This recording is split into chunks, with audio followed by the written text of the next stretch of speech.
Welcome to the jungle. We got fun and games. Hello there, this is Three Spades. I'm back with another Rogue Planet 2 devlog. So this time I've got a few new maps and a few that are still kind of work in progress, but you will see. So this map is the kind of jungle temple map I was talking about in the last part, and I've decided to kind of show it off here today. This one I've put a lot of work into. So, yeah, let me also go God mode so I don't get smacked while I'm trying to show you the map. But, yeah, here it is. This here is based off of the first game's good ending where you go to Washington and it's, like, comically overgrown like a jungle thanks to climate change. Basically, this temple is what's left of an old college campus over there. Vaguely supposed to be based upon like Harvard or MIT, and I've done a lot of level of detail tweaks and adjustments, so things kind of pop in and out here and there, but it does seem to keep the frame rate relatively steady, especially during combat. I've also done some tweaks to the level of detail for the characters. As you can see, he's actually a lower polygon count, but you can kick him. So when he does respawn, then that's kind of just the way they're programmed. What happens is, there's a quote that happens on screen, and I've added like a black background so it looks like it fades out of darkness into the light, like you're going to heaven. But yeah, I've also added like some big vines that move and kind of sway around in the wind. And the vines do load in and out in the distance, which was kind of the way I decided to optimize the map. These guys are very gung-ho today. Anyway, I've also put a big fountain over there.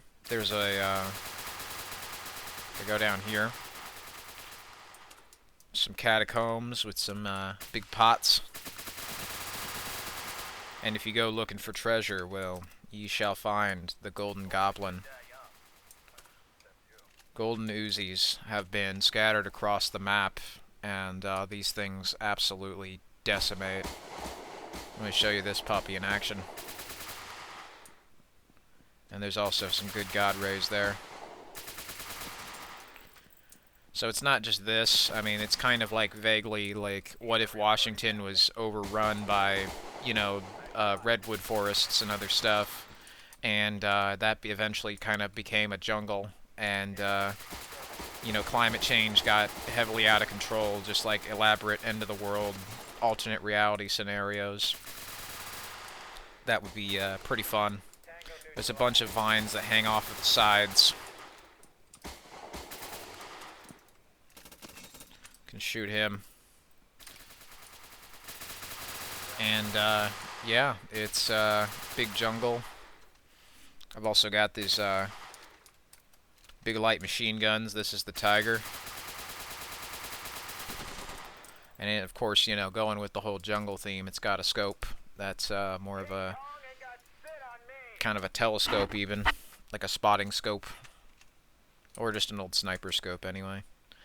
But there's also trucks and vines that hang off of the stairs here.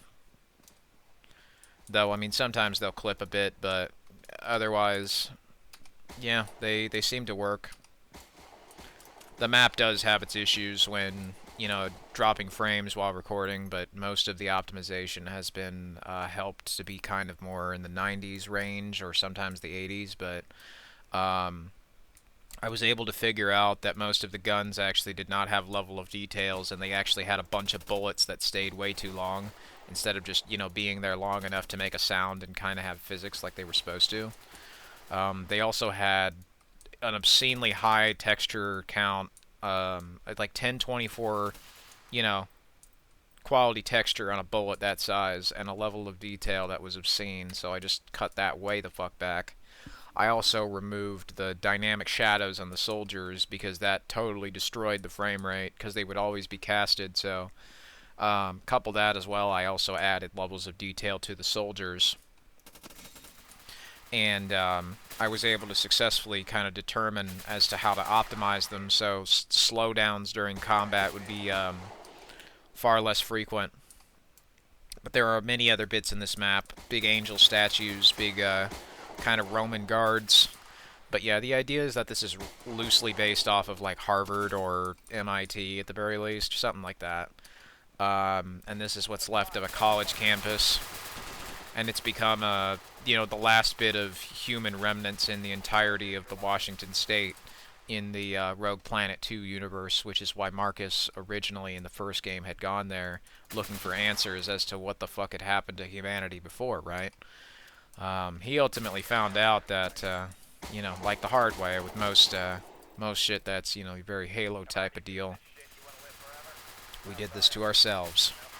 I've also added some film grain. It's kind of subtle, but it does help the blending of the map look a lot better. And it does also make everything look slightly dirty.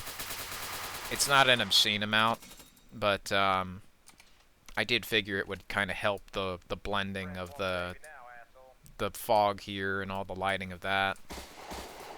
But yeah, you just go back and forth, you shoot everybody until you win. And there you go. There, of course, are also big trucks, because that's how both armies tend to get their troops in. It's a very big map with a lot of places to run and hide and jump around, which is kind of the problem I tend to have with most new Halo and Call of Duty maps, is like they're just super boring and bland and they don't do anything. Plus, there's like, if you're going to have guns that have cool skins, well, they never do anything either. And that was what I liked about Halo 5's variants and custom maps people would do, is they would actually put all of the cool little variants in them, but in normal gameplay, they just wanted to make you pay for the stuff, because, that's a fun video game, is being locked down and being told that, oh yeah, you can't, this thing that you want, you can't have that. And even if you spend the money and you're willing to give us the money, we're not going to guarantee that we'll give you the thing. Which is why the whole loot box trend fucking died out, because most of that was put in games made for children, and most lawmakers were like, okay, yeah, why the fuck is there gambling in a kid's game? Let me go up there, I gotta show you that, that's pretty cool. So there's a bunch of arches, there's a lot of, like, kind of, runes and stuff on there. It's very overgrown, almost like Indiana Jones a bit in some of them temples. You can see up here, there's lots of this. This was pretty fun and elaborate to make, but yeah, it's a pretty awesome jungle map I decided to fuck around with and make. And it's pretty fun. Now hold on, before I actually go, let me show you some of the other parts of this as well. There's some over here I didn't show. Of course, no temple would be complete without big-ass statues over here as well in the halls. It's like some Harry Potter or Indiana Jones shit. We go over here. There we are. But, oh yeah, there is also one more thing. There is this over here. I added this, kind of platform you can get on. I also fixed the opacity with these truck windows and just made them like opaque as opposed to translucent, because their material was not really made well for that, so it kept clipping through the fog, but now it doesn't.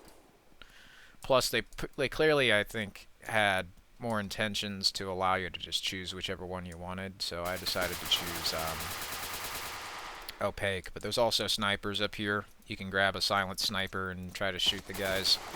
They're pretty fast though, because I've unlocked their speed. Most of the other times I was showing this game off, they actually were slowed down a bit, so that way I didn't die. But I mean, I figured I remembered that there's God mode, so I could just use that shit, right?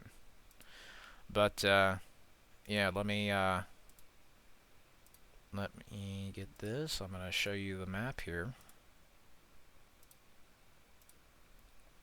And we'll do a little flyby through here. But yeah, it's a pretty cool map. So here's the side of the police, and I am going to change some of their camos to kind of look more like the UN peacekeeping force. Um, so they're kind of like a militarized police force, basically, like a humanitarian aid type of thing. But that's the disguise because they're actually trying to invade, so they just look like they are. Um, I tend to see on the internet all the time. It's like these people who are concerned about the U.S. becoming a world police force, like it was, 2012 or something. I'm like, that would actually make for a really cool video game. I wouldn't want that to happen in real life, but as a video game, yeah, sure, fuck it, right? Because it's fake. But yeah, we got trucks, and I messed with their levels of detail a bit because it turns out they had like about 100,000 polygons on screen, and that was not very performant. So their lights might pop in and out. So may things like this. It might pop in and out here in the distance, but couple that with like if you look back there, over there in the distance, like let me highlight these right.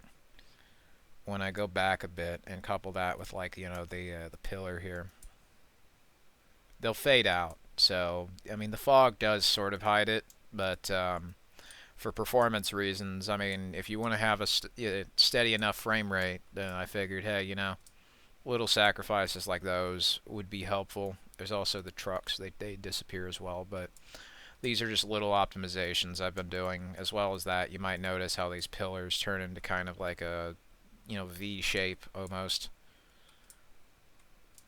at a distance, and by the time you're like back here, you would hardly fucking notice, or if you would, it would be barely anything. But the things like this with the big shadows, or not shadows, the statues. The thing you can do as well in game is if you don't like that behavior, you can set the view distance up to cinematic, and they will no longer pop in and out. So in game, this would be the wasteful setting. All it would do instead, as you can see, is just the level of detail, but you would need a much more powerful computer for that.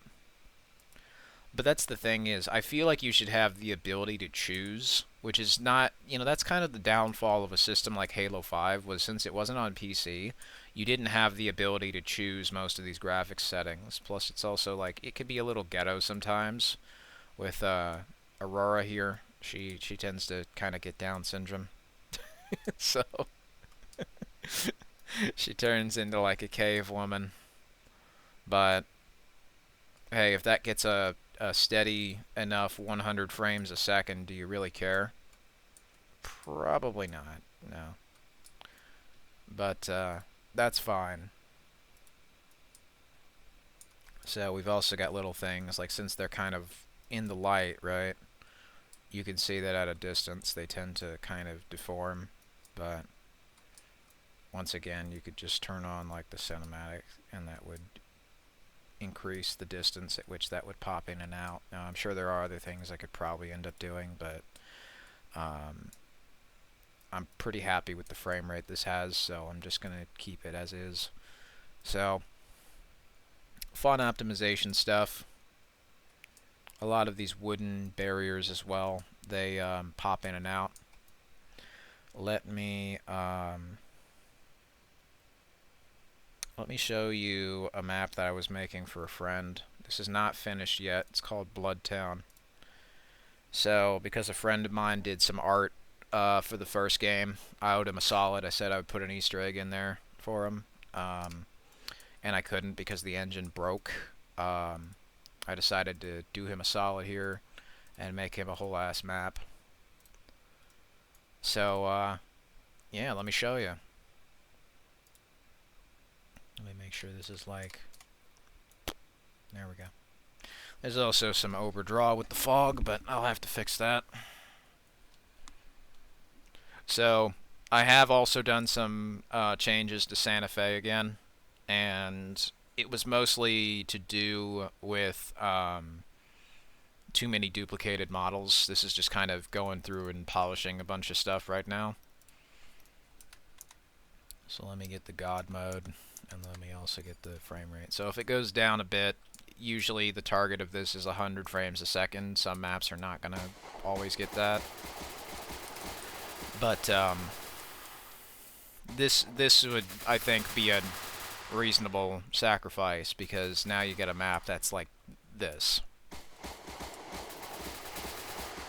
So some stuff does draw in, some stuff does pop in, but, you know, I think that's fine. Because if the trade-off is a map like this, where there's fog and all of this stuff in the sky, you get dynamic lights wherever you go, that's pretty awesome. There's also trees that light up like that, not casting any shadows, because the big shadow comes from the big rock over there. Like I said, it's still not finished, so there's going to be things like flying trees. But flying trees and buildings that aren't done. But a friend of mine named Bloodburn had a dream about a level in Rogue Planet, and in that dream it was like purple, pink, and kind of in a sunset. So there was no level like that. I think at one point earlier in the game's development with the whole closure thing, which was a canceled game that was going to be like parkour, Mirror's Edge stuff, there were some ideas for like more kind of girly or anime things, which, you know, hey, I didn't know. I was just throwing ideas around. Nowadays, yeah, I know better. But at one point there was going to kind of be something like that, and I think it was like Mirror's Edge, kind of more horror inspired, but it would eventually, like by the end, you would meet shadows and demons, and that sort of became like the Torched and all that. So based off of one of his songs, I added this TV with some of the lyrics from his one of the songs he had made. It's also because blood burn. Well, the blood is on fire, like gasoline. He woke up and had a nightmare, so he goes down the ladder.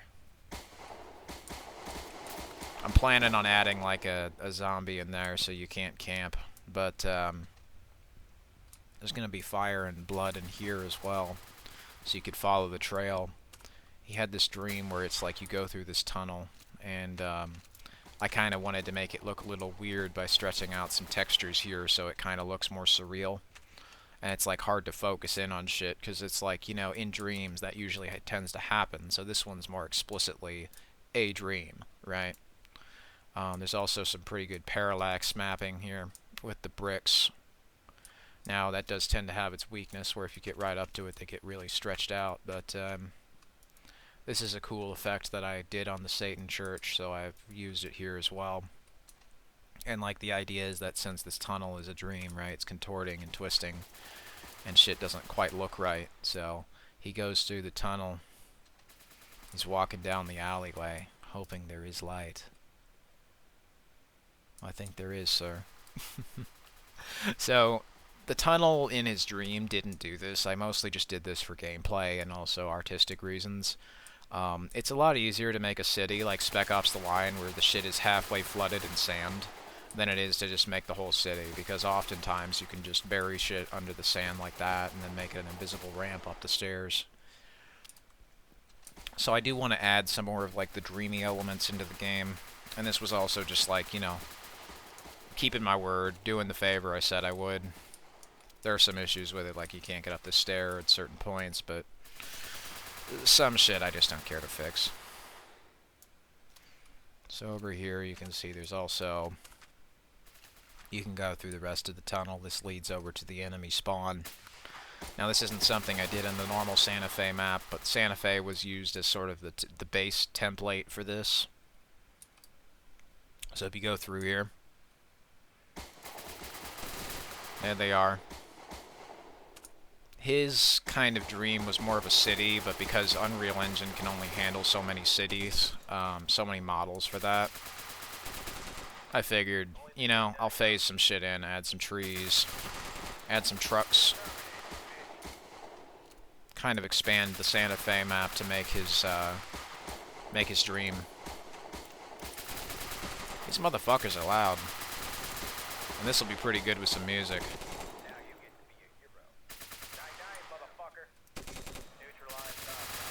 And in there, I still need to fix some stuff. Got the entirety of the Rebel Alliance. So if you go over here, this building's kind of turned sideways. I'm going to add some stuff in here. Probably add some light rays. There's going to be some details in these. Probably some trees that contort and get inside the buildings too. But yeah, fairly early work in progress map there. Let me see if I can show you Santa Fe. And this, of course, is the Santa Fe rescue, because I had to rescue this shit from the clutches of destruction. So, let me pop in here. Now, I've changed a bit of the color palette, so it's not just one flat red like it was. This also does help darken the map slightly. So, the lights are a lot more critical. Because before, it was kind of just easy to see the outlines of people. Now this does make the lights pop more, while also making it kind of hard to easily distinguish a guy at a glance. Some people might not like that, but honestly I think it could make for a great game mechanic, so I'm using it. Alright, here we are. So this here's the destroyed city of Santa Fe. We've got the action going. Oh boy. Yeah. Let me just turn that shit down real quick. That's starting to... Yeah, alright. I also gotta add audio options. But anyway. One thing at a time. So here's the enemy spawn. It's more yellow and red, kind of more of an orange. And there's a bunch of smoke, as well as the ashes that were there. Lightning in the sky as well is more frequent. So the sky looks more reactive, and the world does feel a lot more alive, and the lights do glow up the area more significantly. But if you don't, you look in the dark, it doesn't particularly look very bright. It just looks kind of hazy. It's hard to tell. Like if the light was off, you would not be able to see anybody there. And that's the idea, is the contrast between the light and the darkness in this map being used in real time to kind of flavor the way this map looks. Big walls of fog, and the way I did this was I got a blueprint with a fog plane. It's just like a 2D texture, and I just made it big. So it's like layered after one after another, so it looks like a sort of fake volumetric fog, if you will. So when you do that, it looks very, very big and very, very impactful. Which is the cool thing about it. We got Gonna Bite It here. And God rays go through the sky. All of these little environmental effects kind of overlap with each other. As well as that, there's also, the bloody shit in there, and TVs, and a bunch of guns. So you basically just grab what you want and start shooting. And this guy decides to do a fucking split. Some of the ragdolls can be a little possessed. I think the lights are doing something to them. Creatures of darkness. So, let's go here. I'm gonna see if I can kind of do a flyby of the map.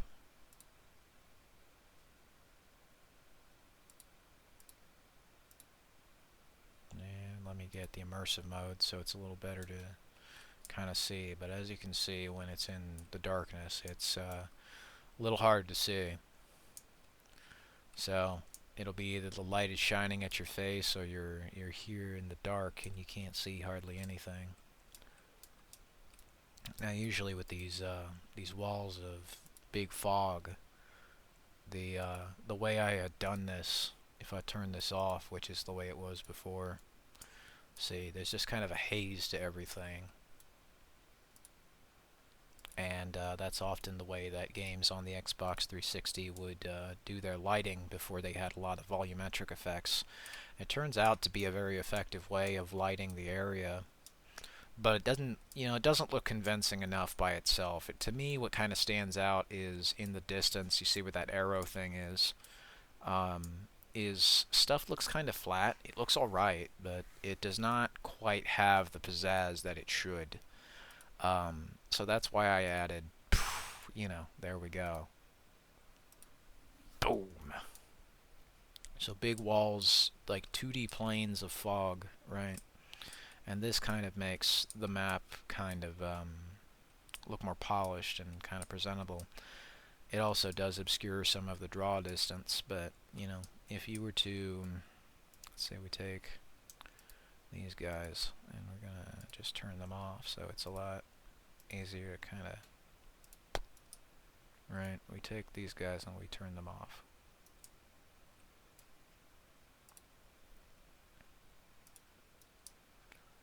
You can see that the buildings very kind of thoroughly fade off into the darkness. So it's because I've got like 4 characters selected that's going to lag out a bit, but there you go. Now, with the lights, just the way they're positioned there, does make it a little bit more obvious that, shit's fading in and out, but they kind of blend into the environment. And when I use these big walls of fog, basically, it's like a scrolling texture. It kind of layers in on top of each other. So if I kind of zoom out here, you can see, 1, 2, 3, 4, 5, 6, 7, 8, and they kind of are just like in vaguely V shapes that go and crisscross each other. This does help sort of the intensity of the ash effect and makes the map look more desolate and kind of destroyed, and the effect kind of stacks on top of itself, so that's pretty awesome. Let me show you the Atlantis rescue as well, because I did use it there.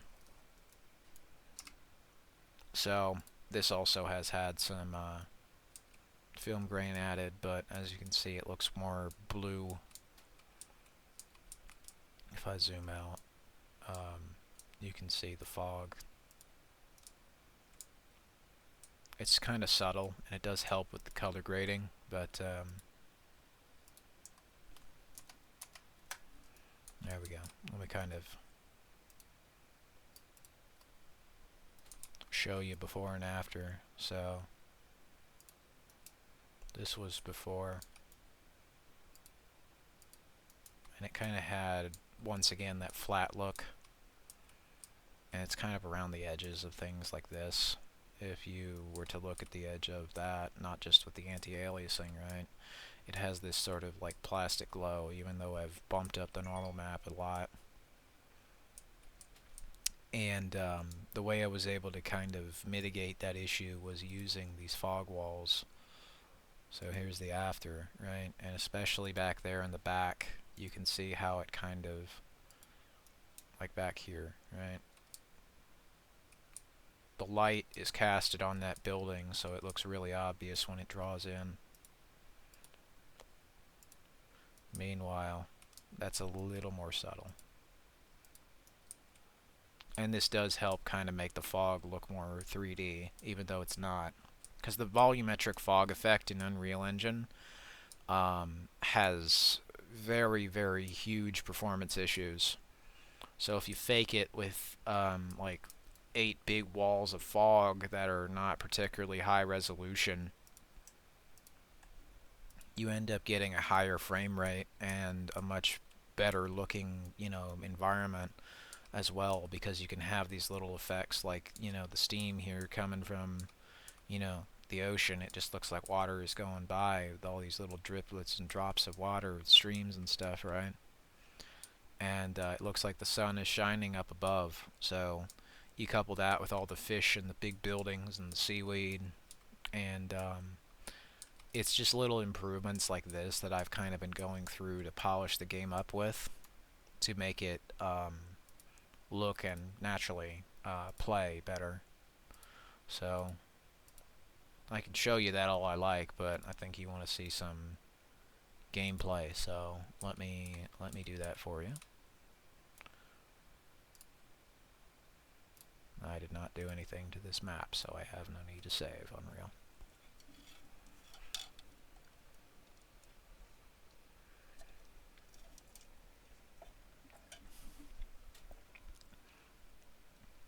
So, a pretty cool part of making these elaborate kind of maps is just how crazy you can go. Because to me, I think what's lacking is just, you know, some pizzazz, some fun. They tend to treat realism as if it's a limitation when it should be an enhancement, the way I see it, right? If you're going to have things in the real world, well, why do you let that limit you and what you think you can do? Because with a video game, you can do anything you want, which is kind of the fun part about it, right? I don't have the limitations of reality, so I can just make an elaborate underwater map with fish where guys fight on the bottom of the ocean floor. Does that make the most sense in the world? No, but I don't really give a fuck, because that's just kind of the way it was when I grew up. The stuff that I absolutely loved made no fucking sense. Like, Force Unleashed 1 and 2 are probably some of my favorite Star Wars games, if not just favorite video games outright. And they make absolutely no fucking sense if you think about them for 3 seconds, because they're just kind of designed to be dumb, right? But, you know, that ended up kind of enhancing it just because it makes it simple, it makes it accessible, and it makes it easy for anyone, even if you don't understand what Star Wars is, to understand that, okay, Darth Vader is a bad guy. They want me to understand his strength by making me play as him, and then I spend the rest of the game eventually, you know, taking him down or whatever, right? So even if you don't understand who Luke Skywalker, Anakin, you know, Darth Vader, all these characters are, then you at least understand that I need to build an army to fight the Empire and win. And that's simple enough, you know. And the movies ultimately enhance your understanding of it, even if it might not, you know, make the most sense and kind of is more of just a loose abstract idea like, you know, fucking jazz or whatever. Who cares? Why more games don't do that is beyond me, you know, because clearly they don't seem to care about breaking rules when it comes to making things that are bad. So it's like, well, if you're willing to bend some rules to put Superwoman in your new game instead of making the Batman game you promised, well, you're clearly willing to twist people's arms and break rules, break established canon and all this other stuff. It's just, you know, are you doing that for good reasons? Because if your game is like a Barbie doll game, but it doesn't work offline, it doesn't function, it isn't fun, well then, who's gonna care? Because you're treating your new audience like garbage as well. That's usually the problem. And that's the problem that this game is very specifically made to solve. Because it's been made into a problem. And it's really easy to fix. Just go look at Xbox 360. You'll find your answers. Are you confused about what the hell you should be doing?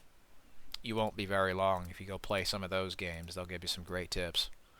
So anyway, speaking of old games, let me show you this. This is a remake of the first game's starting map.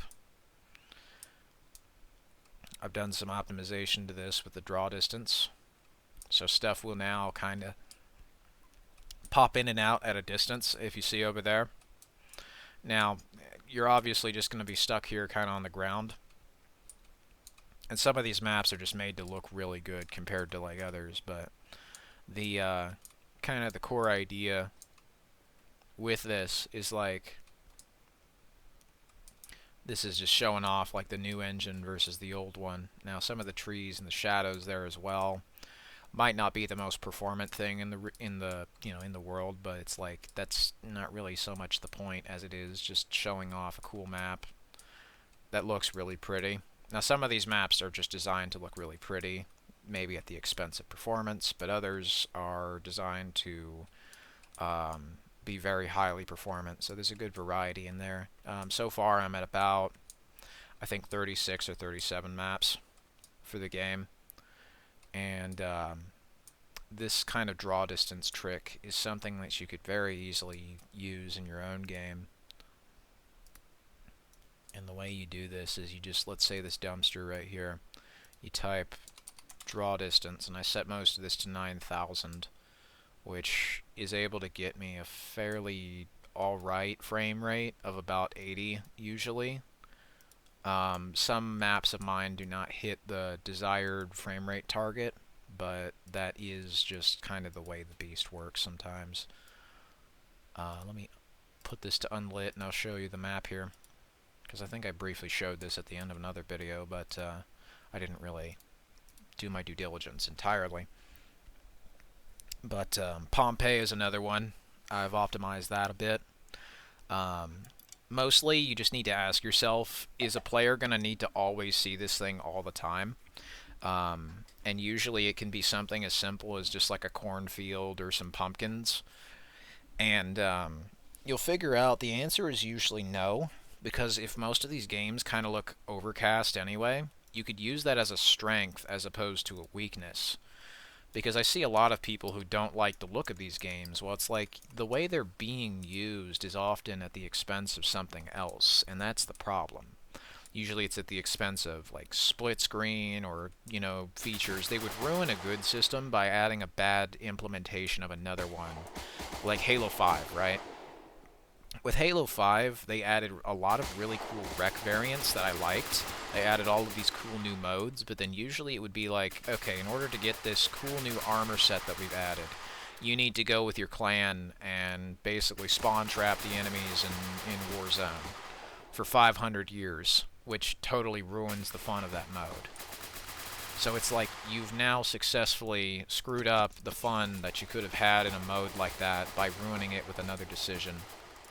Great job. I've also added some different names to these characters, as you can probably see.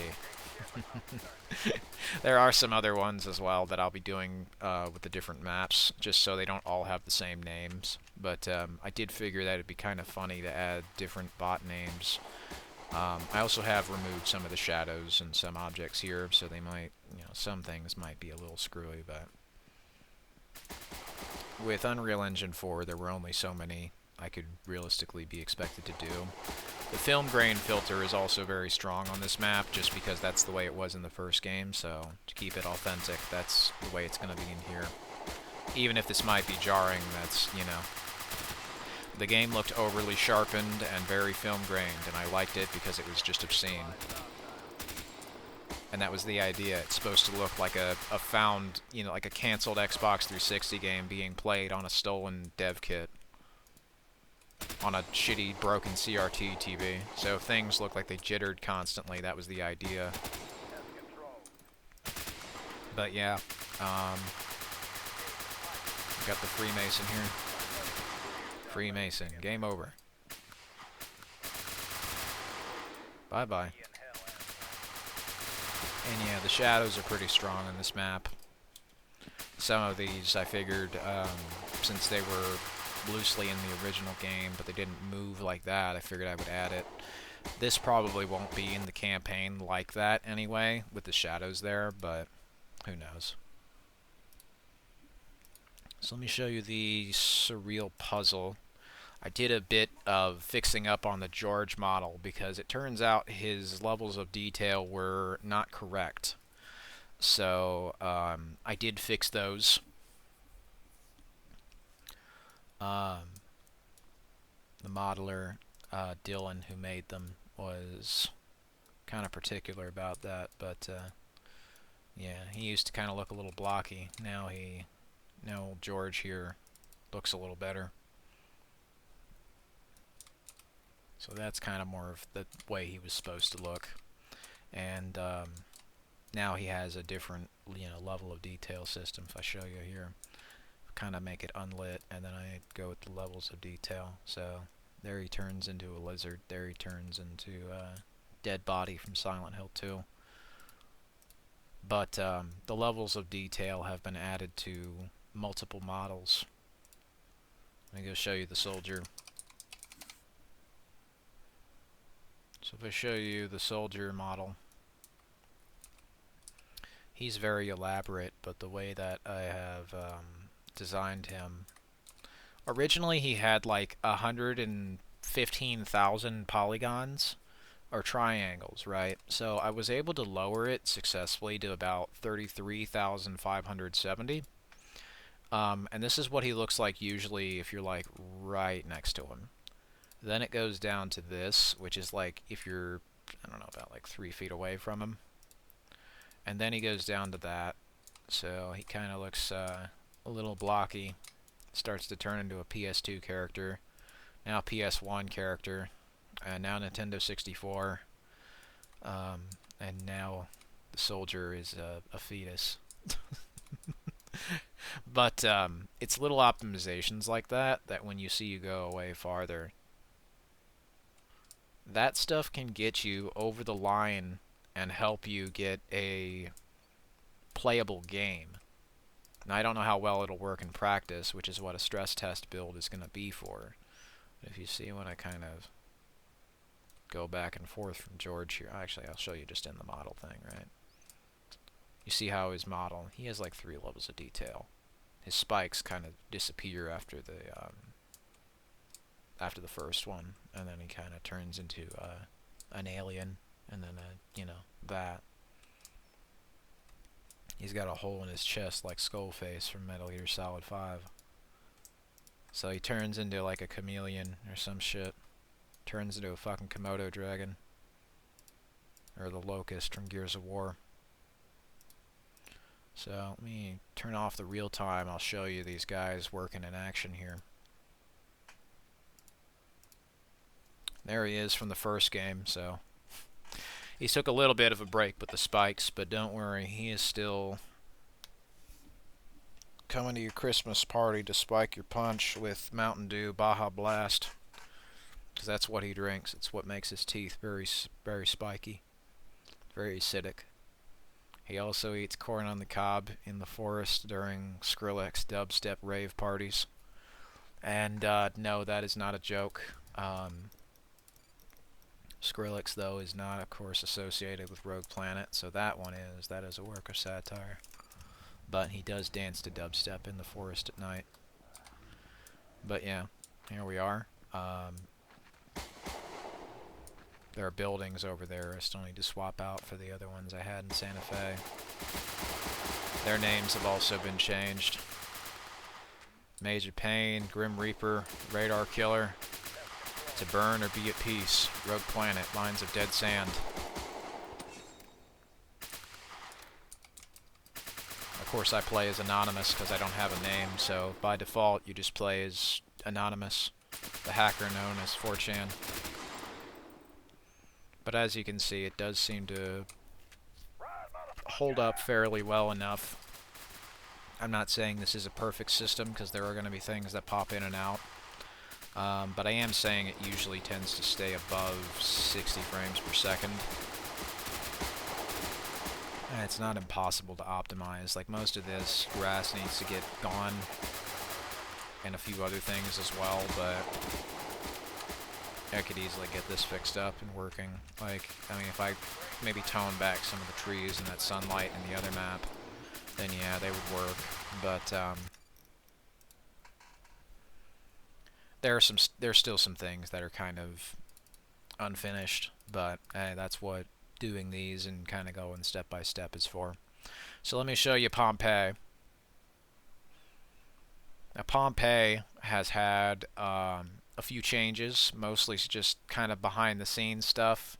The ground was a little too big back here, so I kind of straightened that out and removed a lot of anything behind this wall. The wall also and the bricks were not really the same scale, so I fixed that up as best I could. Let me kind of show you the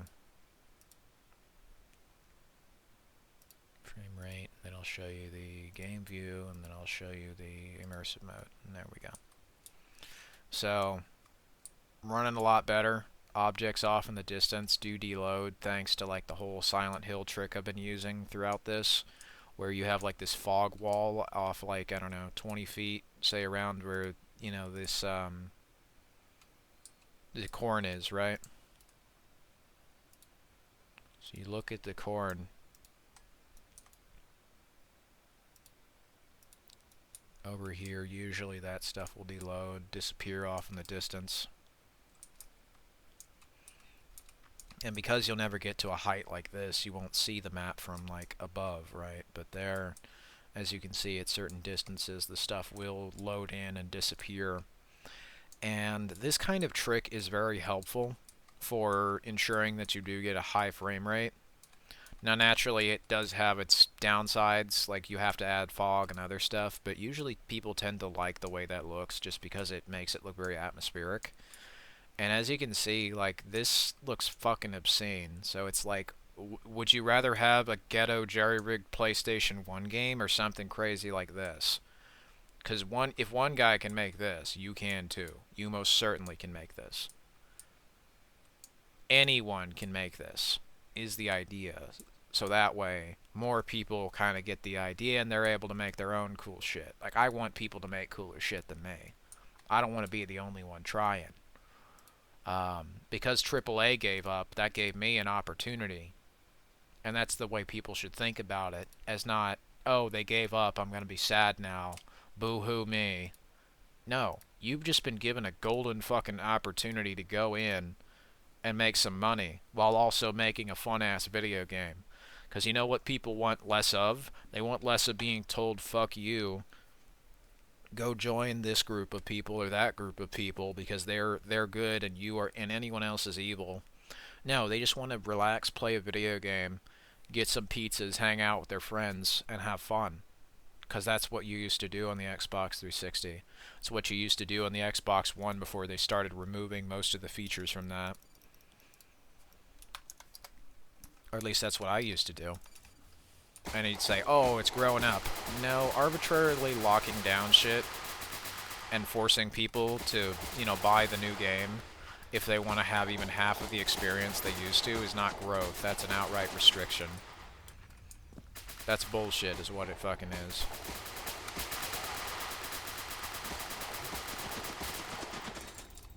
Also, I think the corn is a bit unoptimized, so I might need to mess with that because it's making the frame rate go down to 60. There's a bunch of models in it, but you can still find stuff around the map, and also George has been given a material so that his eyes can glow and that he can have the fiery, you know, torched skin that he did in some of the other maps. So it's the new model with the old texture. Pretty cool, huh? Zombies, they glow in the dark. The creatures lie here looking through the window. If there were monsters in my windows, I actually wouldn't be surprised. I think that's why Windows 10 keeps failing on me. It's made by Goblins. And I'm making games where you fucking fight goblins and demons and shit. They may or may not be pleased with me. I don't know. What do you think, George? I don't know. George is kind of weirded out. Maybe George wants to tell me. Hey there, buddy. Bye-bye. Oh no, they're boxing me in. But yeah, I like screwing around with this sometimes and showing it off. Mostly the problem with the optimization comes down to the models, so let's do an experiment here. Let's say I remove, oh yeah, there's a lot of models within corn on the cob. So let's say I go into this corn and, oh boy, that's a lot of corn. Yeah, jeez Louise. I think I've got to fix up the amount of corn here.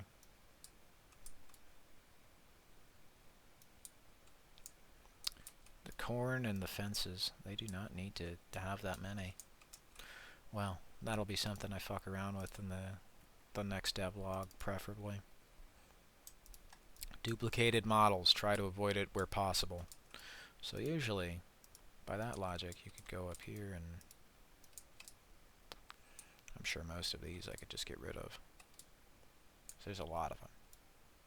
And that's usually the problem that I see with Unreal Engine. Hey, guilty of it myself, but, you know, shit happens. So easily I could just take, like, all of these other ones, go to the edge of that, delete, and then keep. Pompeii, I'd like to not select the fire, please. There we go. Lava blocks. Could keep that one. Fucking Fire 5, get out of here. No.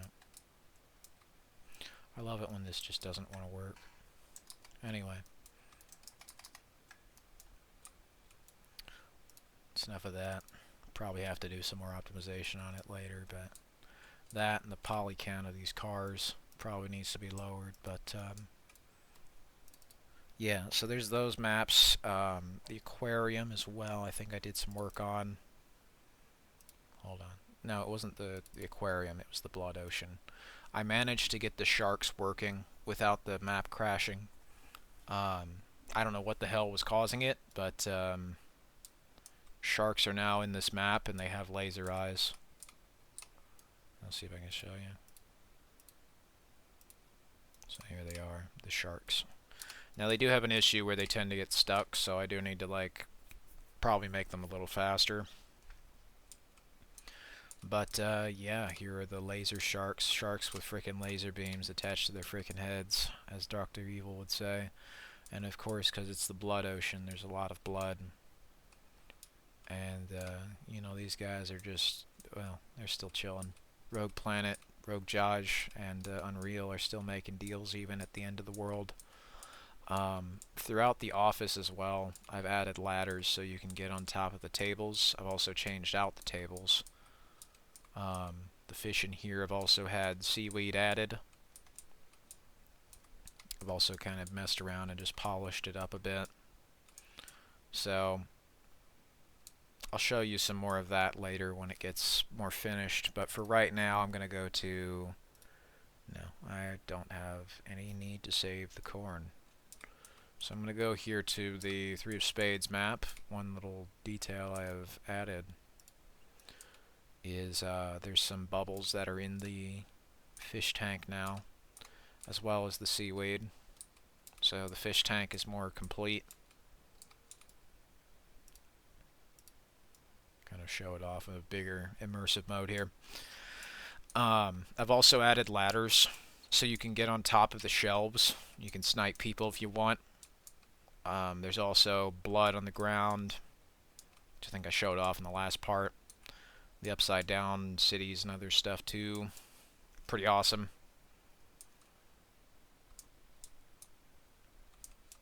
I think it was also just doing some work with the fixing the transparency issues. It's mostly been fixed. Some stuff over here is just in the shadows and really stubborn, so it doesn't want to fuck around with it. So now if you look up, it's outside of that window there. Pretty much fixed. Harry Potter ain't got shit on me. So there we are.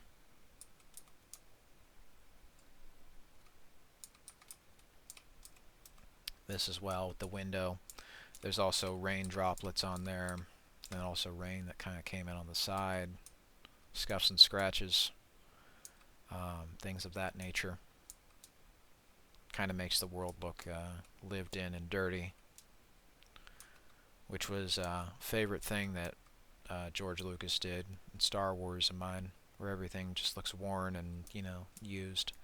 Nothing ever looks, you know, pristine. Usually the things that do tend to get destroyed very quickly. Let me go to the Broken City. I don't want to save this fucking corn.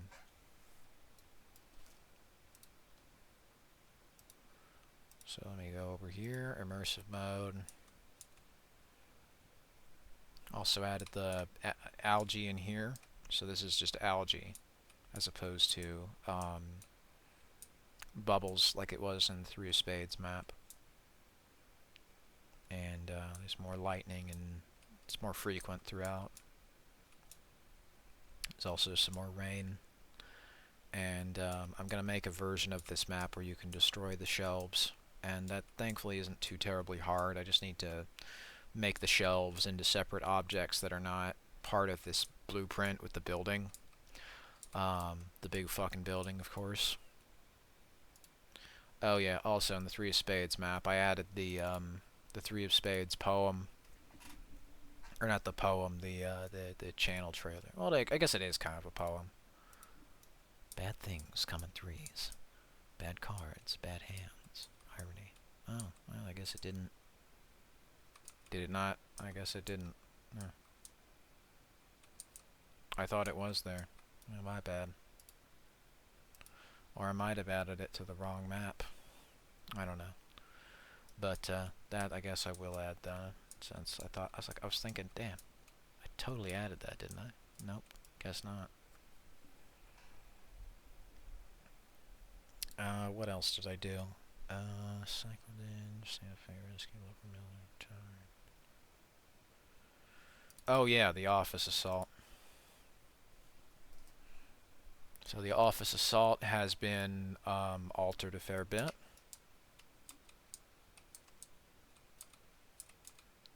There's been a fair amount of work that's been done to color lighting and kind of color grading.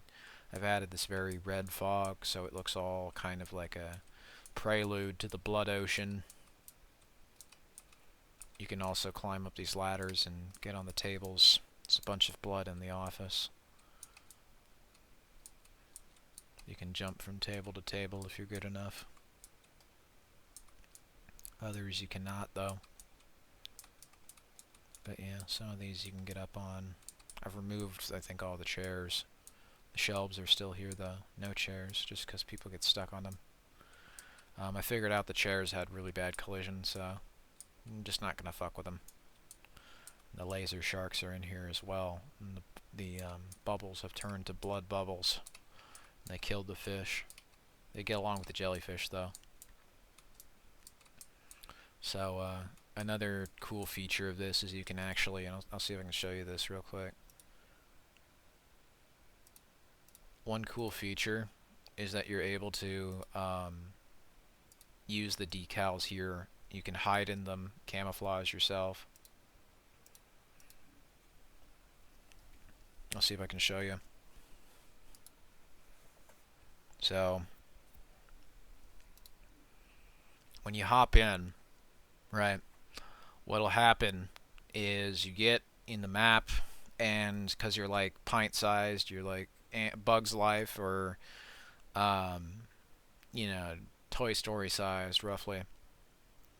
You hop in the map, and this was something I liked in Metal Gear Solid 5's opening, but I kind of wanted to expand on in my own game, was you could like hide in the blood and use it as camo. Also, the collision on this statue is a bit screwed. They need to fix that, but cause he ran right through that shit. Stay Frosty, Money Man, Spawn Crapper. Stay Frosty.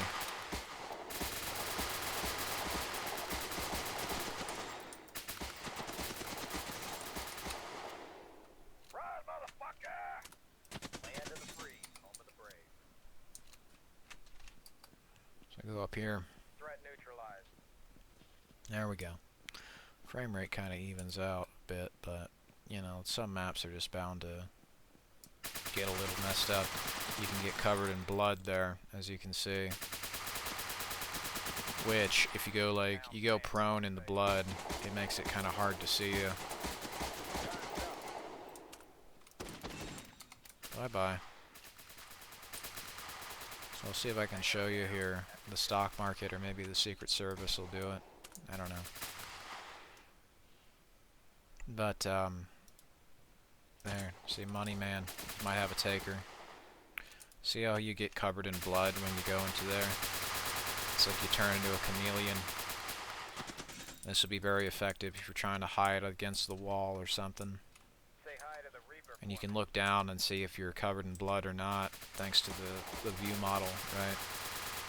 So if you wanted to like hide on the ground and ambush people, you totally could.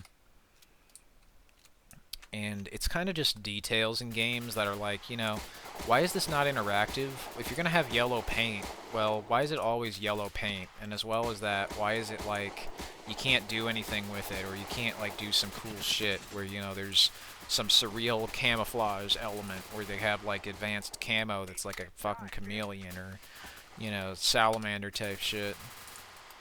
You fucking hide and you blend in. Does that make sense?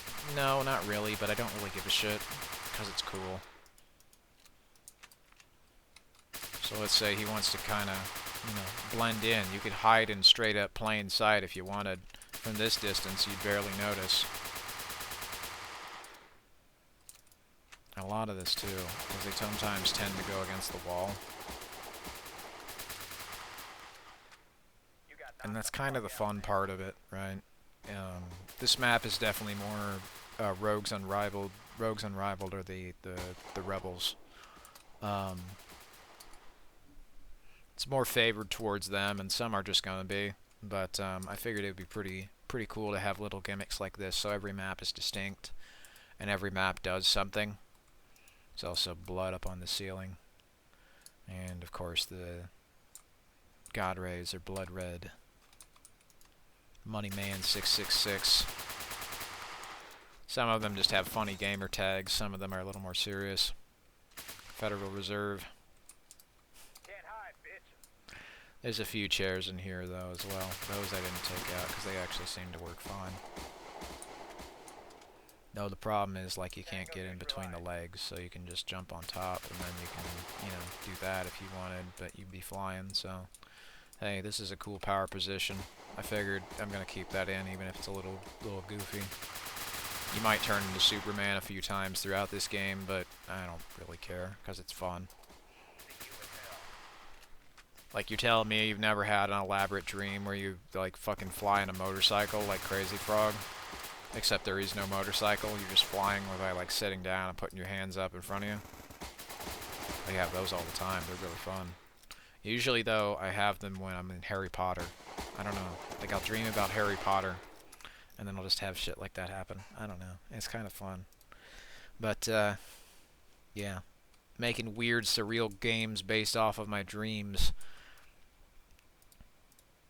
And also just based off of shit I want to play, you know? So, there's that. Usually my problem with like the yellow paint is like you can't interact with it. It's not just jarring and very, very, you know, poorly contrasted throughout the rest of the game, then, you know, it ruins the style and the tone of it. It's like the rest of the game suffers as a result of not being able to interact with this thing that you've clearly put in as an accessibility feature. Now, I mean, since I'm kind of indifferent to the whole fucking yellow paint thing, and I'm kind of sick of it, to be honest with you, we'll just make the dump trucks fucking yellow, because that's what they deserve. They're fucking trash.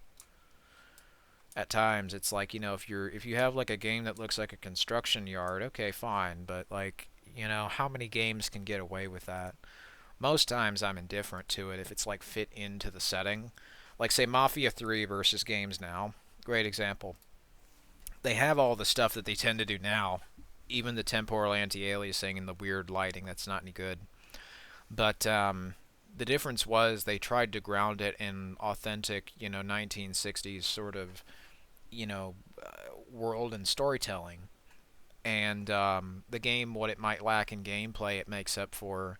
What it might lack in graphics and gameplay, it makes up for with excellent historical stuff and very unique presentation, as well as the soundtrack being very nice. So it's like, you know, it had its downsides, like, you know, the game being just mostly like you go on a revenge story. The opening to the game is like the only really well written part outside of just the revenge thing, because the problem is not that the revenge is poorly written, it's just there's nothing else that happens. You just do that and you go for it. It's like one of those Game Loft games you'd play on your iPad but with a better budget, like Gangster Vegas or Gangster Rio, basically one of those Game Loft games. It's like a GTA clone but with, you know, high budget basically. So it feels like a cheap imitation. Then you couple that with the amount of just cut content that was in there because they wanted to have the game release around the same time that Red Dead 2 was going to, and 2K said no. Yeah, shit like that happens, and it becomes kind of jarring, especially when that's the best they could do back then, right? That's the good games. Metal Gear Solid 5 and Black Ops 3 warned us about this kind of thing, and most people listened to Metal Gear Solid 5, but absolutely no one listened to Black Ops 3, and we all paid the price. That being said, it still hasn't stopped me from wanting to make games of my own, and I see the want for people to go and kind of just have a fun action game where you play as a badass, so it's like, you know, even if it's stupid, which it always was, do you really give a shit?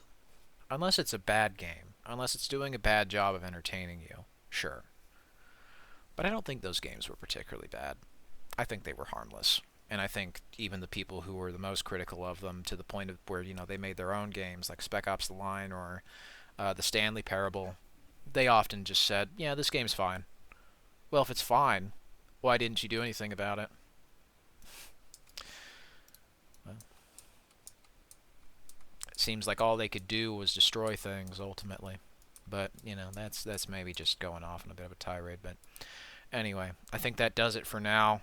There's going to be one other thing, the guns, I think. So I did add levels of detail to all of them, but I'll just roughly show you it working here.